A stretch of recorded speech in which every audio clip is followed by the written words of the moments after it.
Muito bem, vamos lá. Esse aqui é um exemplo do RMS, né, calculado, da raiz quadrada média do sinal eletromiográfico calculado, esse gráfico aqui à direita de vocês, durante um teste incremental. Então, do lado esquerdo a gente tem um teste incremental, a gente tem aqui a medida de potência mecânica em função da duração do exercício. Mostrando aqui, ó, que como teste incremental, a cada tantinho de tempo, a potência mecânica aumenta, né? Ou seja, o indivíduo tem que aumentar a potência mecânica da bicicleta. E é linear até o indivíduo chegar na exaustão, certo? Qual é a atividade eletromiográfica? O que a gente espera que aconteça com o sinal eletromiográfico aqui? Lembra para vocês que eu falei, ó, à medida que o comando motor vai aumentando para dar conta do aumento da intensidade, a amplitude do sinal vai aumentando, né? E eu mostrei para vocês um sinal assim, né?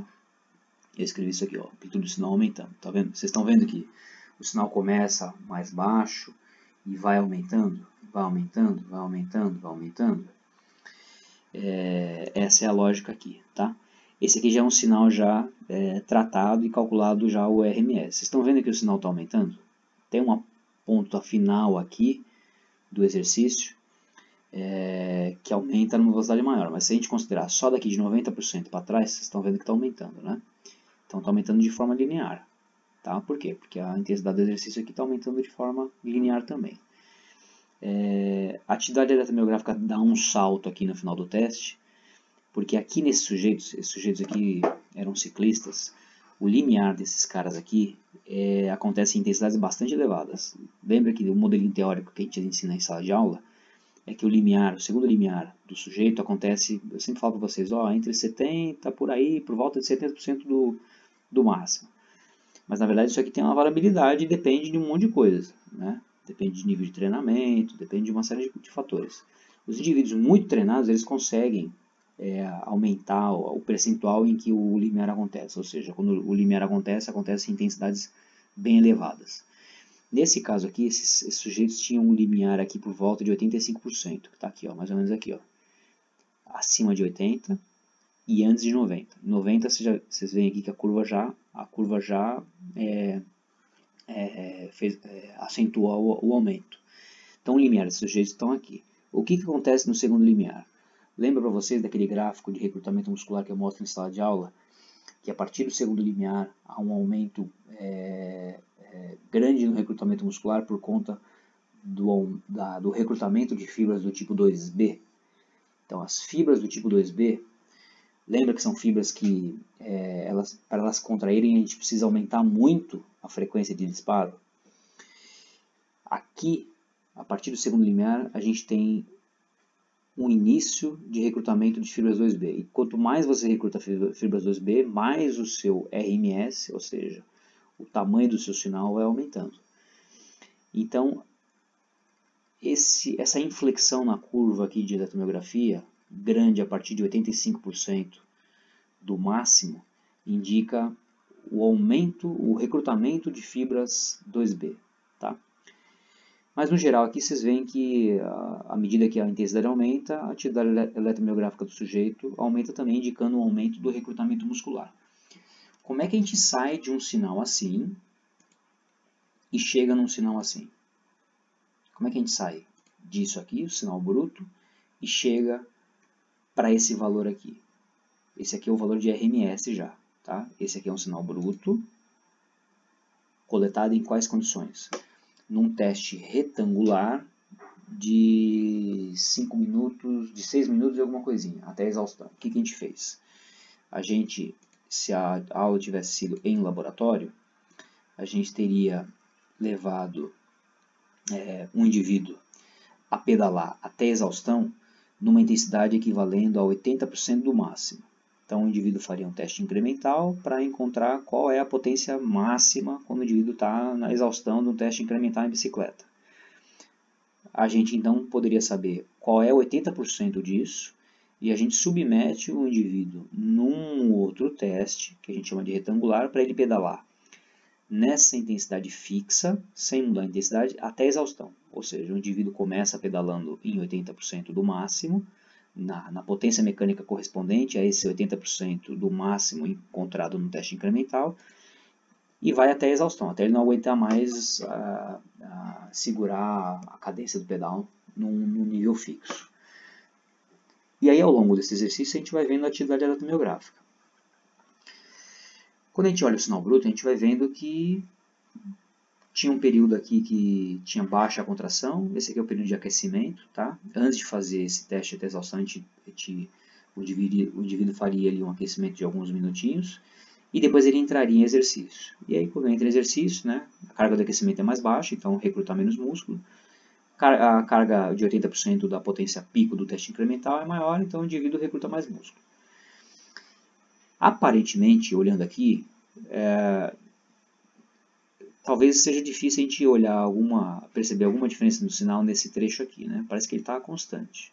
Mas quando a gente compara esse trecho aqui com esse trecho final aqui, está claro para vocês que aqui ele está recrutando mais músculo do que aqui no começo? Por quê? Porque a amplitude do sinal aqui está maior. Veja aqui que os valores mínimos e máximos aqui são maiores do que esses valores no começo aqui. O que isso indica? Indica que à medida que o indivíduo vai pedalando, ele vai se fadigando, né? Aquela fibra muscular recrutada no início do exercício vai entrando, tem um tempo, né, de duração, ela vai entrando em fadiga. Quando ela entra em fadiga, o comando central precisa recrutar novas fibras musculares, daquele mesmo grupamento muscular, daquele mesmo músculo. Ele precisa recrutar novas fibras musculares para manter aquele músculo primário ativo, né, fazendo exercício.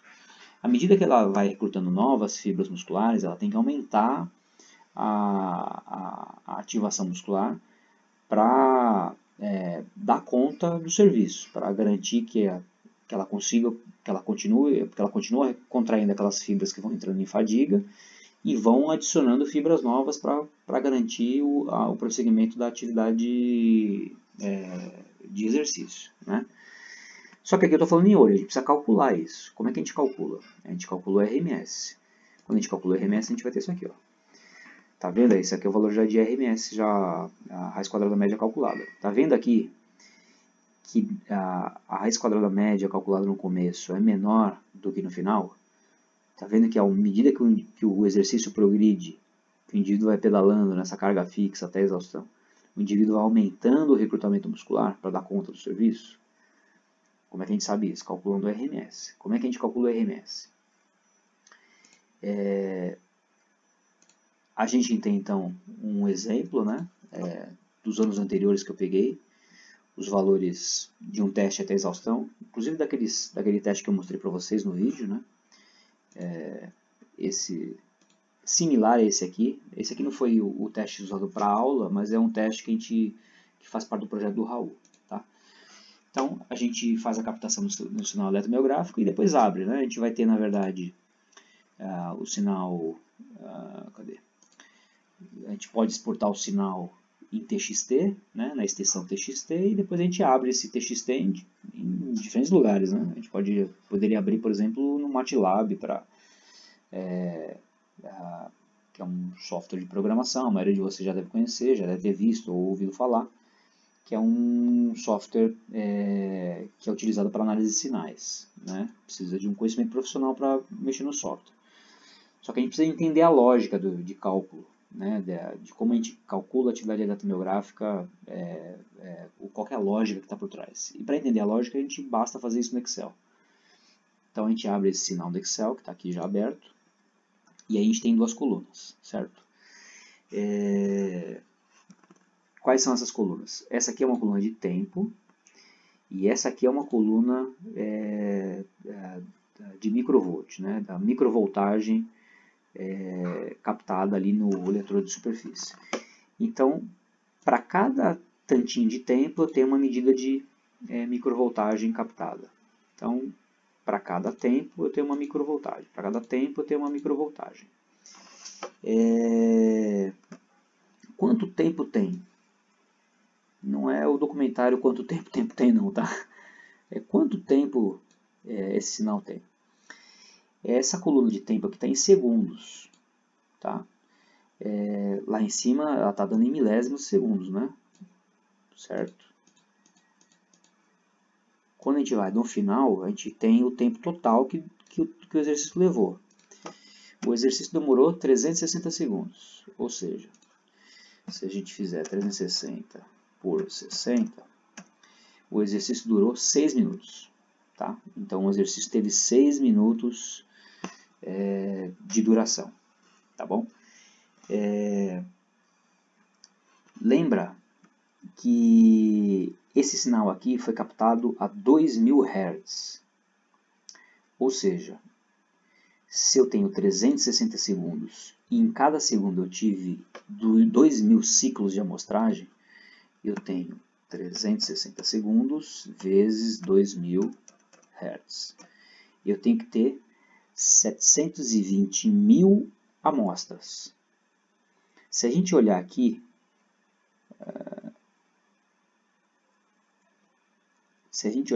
aqui está apagado, tá? O número de linhas aqui, a gente tem exatamente, a gente não tem essa precisão, porque deve ter entrado um ciclozinho a mais aqui. Mas nessa linha aqui a gente tem 720 mil amostras, tá bem? A primeira coisa que eu vou fazer aqui para vocês, para ficar fácil, é criar uma coluna intermediária, que eu vou chamar de coluna de ponto. Então essa aqui é a coluna tempo, essa aqui é a coluna ponto. O que é ponto? Quantos pontos tem esse meu dataset? Então eu vou falar quantos pontos tem o meu dataset.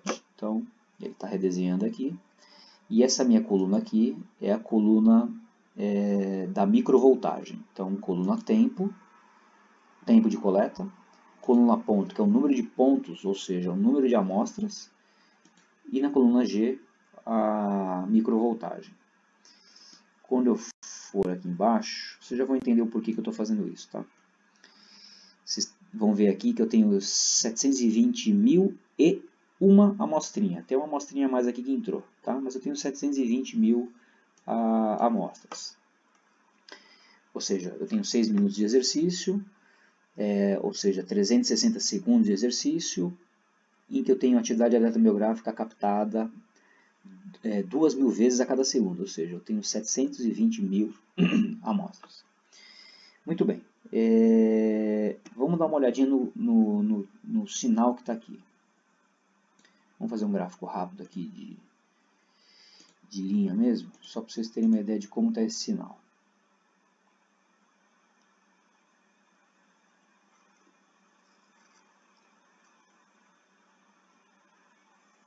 Aqui está o sinal. Esse é o sinal bruto, tá ok? Que é o sinal que a gente viu lá no gráfico lá atrás, na figura lá atrás. Esse é o sinal bruto. A gente precisa calcular a raiz quadrada média disso. Como é que é feito o cálculo da raiz quadrada média disso? Vamos lá. A raiz quadrada média, daqui está melhor, está mais fácil. A raiz quadrada média é a raiz quadrada de 1 dividido por n, que é o número de amostras, vezes a somatória de cada valor elevado ao quadrado. Então a gente tem que, a primeira coisa, vamos pensar de trás para frente. A gente precisa calcular a somatória do período que a gente quer e de valores de microvoltagem elevados ao quadrado.